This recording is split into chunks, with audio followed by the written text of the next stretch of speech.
Good morning students. आज हम राजनीति विज्ञान के आधुनिक दृष्टिकोण के अध्ययन क्षेत्र पॉलिटिकल साइंस के कंटेम्प्रेरी पर्सपेक्टिव के स्कोप पर परिचर्चा करेंगे। जैसा कि आपको पता है बच्चों कि परंपरागत दृष्टिकोण का जो अध्ययन क्षेत्र था वो सीमित था। उसका अध्ययन क्षेत्र राज्य और सरकार या मानव व्यवहार के अध्ययन तक लिमिटेड था। परंपरागत दृष्टिकोण के अंतर्गत जो है सरकार की उत्पत्ति, संगठन, प्रकार, पॉलिटिकल पार्टीज, प्रेशर ग्रुप्स आदि का अध्ययन तक ही जो था उनका अध्ययन सीमित था। उनके अध्ययन में विकासशील राज्यों का अध्ययन भी सम्मिलित नहीं था।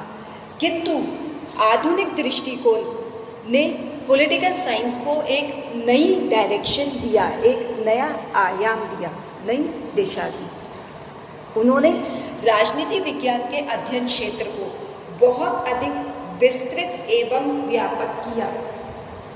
अब इसमें जो है संविधानों का ही तुलनात्मक अध्ययन नहीं होता था, वरन राजनीतिक व्यवस्थाओं के तुलनात्मक अध्ययन की बात की जाने लगी। अब अध्ययन राज्य और सरकार तक सीमित नहीं रहा, अब अध्ययन समाज का किया जाने लगा। मनुष्य के राजनीतिक व्यवहार का अध्ययन सम्मिलित किया जाने लगा और राजनीतिक तत्वों के साथ साथ उन सभी गैर राजनीतिक तत्वों का अध्ययन सम्मिलित किया जाने लगा जो कि राजनीतिक घटनाओं को डायरेक्टली और इनडायरेक्टली, प्रत्यक्ष या अप्रत्यक्ष रूप से प्रभावित करते थे।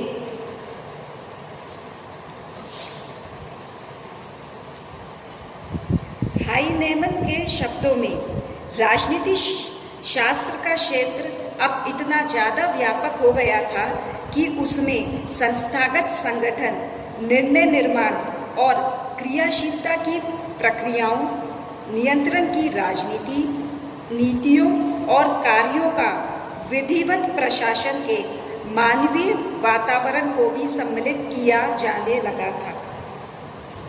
कहने का मतलब कि अब जो अध्ययन था वो केवल स्टेट गवर्नमेंट, एग्जीक्यूटिव, लेजिस्लेचर इन तक ही सीमित नहीं था, बल्कि ह्यूमन बिहेवियर और ह्यूमन इंटरैक्शन जो था, जो कि इन सबको प्रभावित करते थे, इन सब का अध्ययन कंटेम्प्रेरी पर्सपेक्टिव के स्कोप के अंदर इंक्लूड किया जाने लगा था।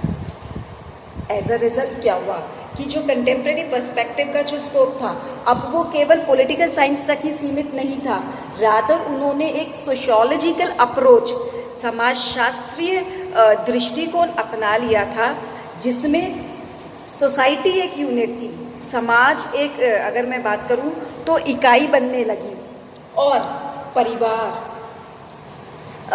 धर्म, आप जो आर्थिक स्थिति है, इन सब का अध्ययन जो है पॉलिटिकल साइंस के अध्ययन में सम्मिलित किया जाने लगा। खैर अब इसको एक एक बात को हम डिटेल में समझते हैं। इसके स्कोप में आधुनिक दृष्टिकोण का जो स्कोप था अब वह मानव के राजनीतिक व्यवहार के अध्ययन की बात करता था, यानी it studies the political behaviour of individual. जो कंटेम्प्रेरी पर्सपेक्टिव था वो राज्य और समाज के अध्ययन की बात नहीं करता था, वो मानव के पॉलिटिकल बिहेवियर, राजनीतिक व्यवहार की बात करता था। वह ये मानता था कि मानव का राजनीतिक व्यवहार बहुत सारे फैक्टर्स से प्रभावित होता है।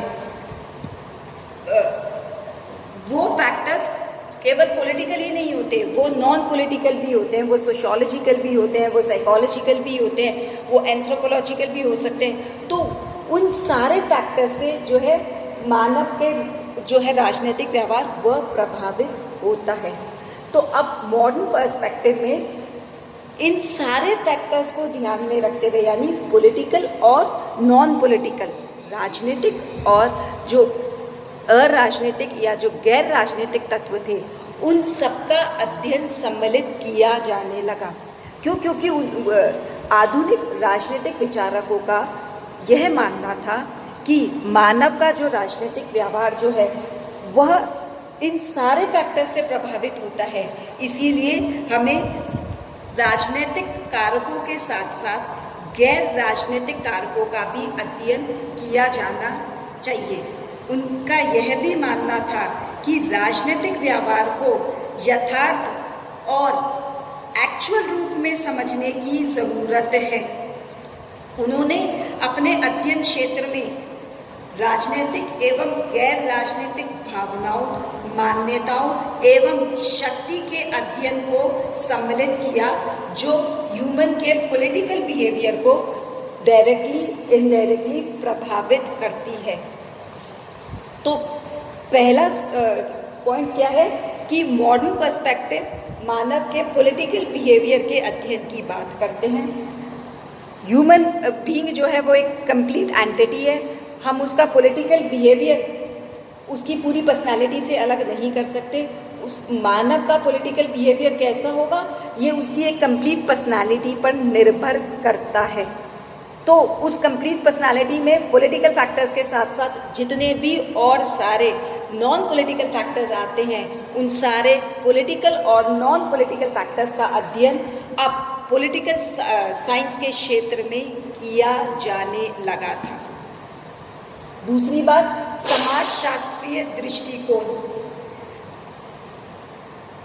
मॉडर्न पॉलिटिकल साइंटिस्ट जो थे उन्होंने सोशियोलॉजिकल अप्रोच अपनाई। उनका यह मानना था कि मानव के राजनीतिक जीवन को सामाजिक जीवन के संदर्भ में ही अच्छी तरह से समझा जा सकता है। इसीलिए उन्होंने पॉलिटिकल साइंस के अध्ययन के लिए इंटरडिसिप्लिनरी अप्रोच को अपनाया, यानी अंतर अनुशासनात्मक दृष्टिकोण को अपनाया। औपचारिक अध्ययन के साथ साथ अब वो जो है अनौपचारिक अध्ययन की बात भी करने लगे थे। उनका ये मानना था कि जो यूनिट ऑफ स्टडी जो है वो स्टेट नहीं हो सकती। उनका ये मानना था कि यूनिट ऑफ स्टडी जो है वह स्टेट के साथ साथ गैर राजनीतिक संगठन एवं इकाइयां भी है जो कि मानव को और पॉलिटिकल इंस्टीट्यूशंस को प्रभावित करती है। अब उनका काम केवल मात्र पॉलिटिकल इंस्टीट्यूशंस के स्ट्रक्चर या संघात्मक अध्ययन तक ही सीमित नहीं था, बल्कि वो उस पॉलिटिकल स्ट्रक्चर्स के स्ट्रक्चरल एस्पेक्ट के साथ साथ, संस्थागत पक्ष के साथ साथ उसके फंक्शनल एस्पेक्ट, उसका जो प्रक्रियात्मक पक्ष था उसके अध्ययन की भी बात करते थे। और वो जो फंक्शनल एस्पेक्ट था किसी भी पॉलिटिकल इंस्टीट्यूशंस या नॉन पॉलिटिकल इंस्टीट्यूशंस का भी, वह सोशियोलॉजिकल फैक्टर से प्रभावित होता था। तो जो आधुनिक राजनीतिक विचारक जो थे, या हम कहें तो मॉडर्न पॉलिटिकल साइंटिस्ट जो थे, उन्होंने एक सोशियोलॉजिकल अप्रोच अपनाई। उनकी जो अप्रोच थी वो इंटरडिसिप्लिनरी अप्रोच थी। इंटरडिसिप्लिनरी अप्रोच यानी पॉलिटिकल साइंस का जो अध्ययन है उसे अन्य समाजशास्त्रों के साथ करना।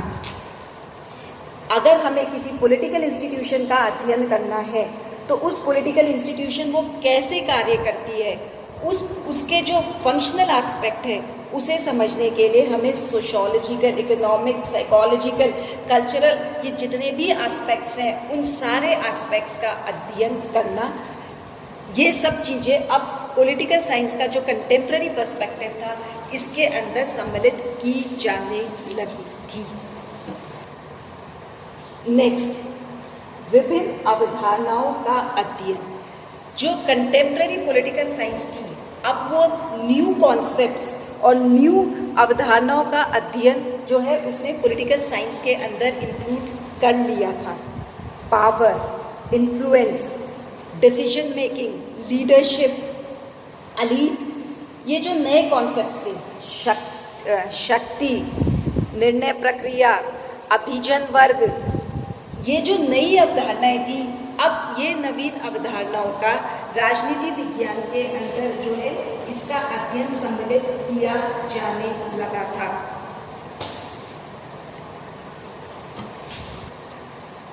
आधुनिक राजनीतिक वैज्ञानिक नीति निर्माण के तत्वों के विश्लेषण, राजनीतिक नेतृत्व की प्रकृति और उसके प्रक्रियाओं के अध्ययन, नेतृत्व के पारस्परिक संबंधों का अध्ययन और सारे फैक्टर्स जो कि नेतृत्व को प्रभावित करते हैं, ये न्यू और जो विभिन्न अवधारणाएं थी, इन अवधारणाओं का अध्ययन राजनीति विज्ञान ने अपने क्षेत्र में इंक्लूड कर लिया था। नेक्स्ट, संघर्ष एवं सहमति का अध्ययन, study of conflict and resolution. Dyer and Odgaard के अनुसार यह जो संघर्ष की राजनीति है, यह राजनीति विज्ञान का एक इम्पोर्टेंट विषय वस्तु है। किसी भी समस्या का अध्ययन करना, उस समस्या का समाधान खोजना एवं उस समस्या के समाधान के लिए लोगों में आपस में सहमति बनाना पॉलिटिकल साइंस के अध्ययन क्षेत्र में इंक्लूड किया जाने लगा। अब पॉलिटिकल साइंस जो है वो प्रॉब्लम्स का अध्ययन करती थी। क्या मतलब, वो problems, political and social problems का अध्ययन जो है उन्होंने अपने अध्ययन क्षेत्र या स्कोप में इंक्लूड किया। इस प्रॉब्लम के कॉजेस क्या है, संघर्ष मतलब जो है, जो प्रॉब्लम को राइज करती है का एक मेन कारण है, तो वो संघर्ष का अध्ययन करती और उसके रेजोल्यूशन की बात भी करती। तो संघर्ष एवं सहमति के अध्ययन की जो बात है वो पॉलिटिकल साइंस के अध्ययन क्षेत्र के अंदर इंक्लूड की जाने लगी।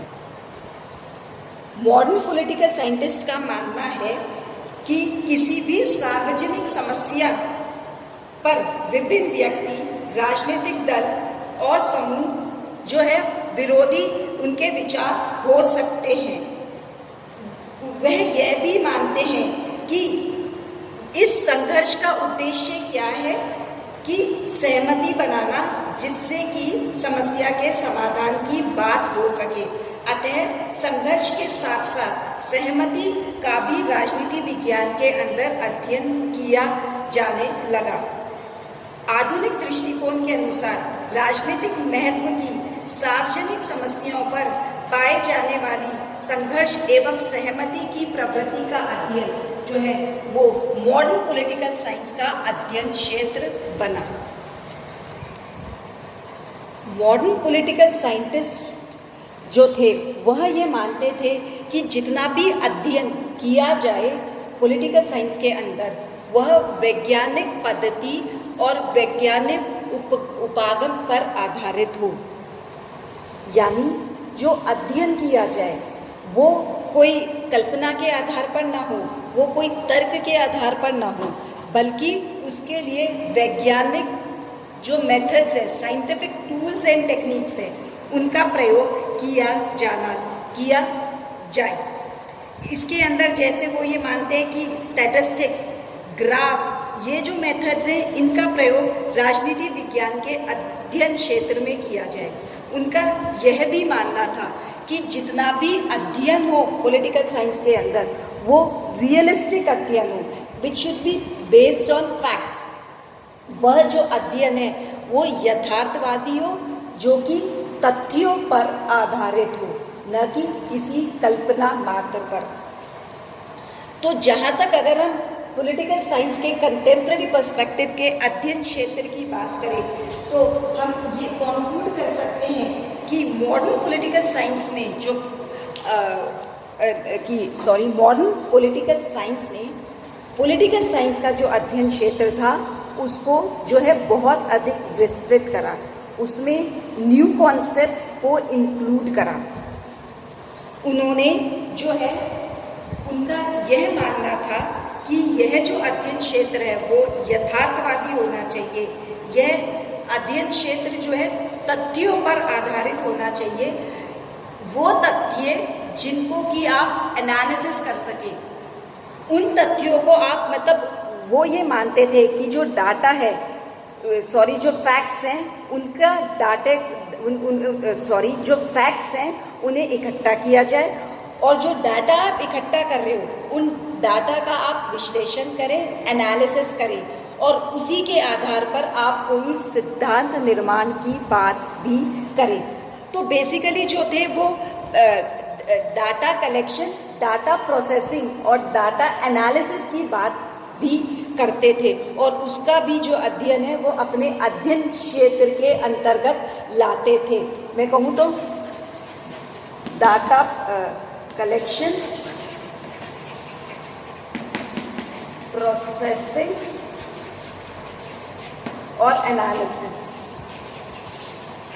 और इसके लिए उनका क्या मानना था कि इस डाटा कलेक्शन, प्रोसेसिंग और एनालिसिस के लिए वो ये कहते थे कि इस वैज्ञानिक उपागम का प्रयोग किया जाना चाहिए।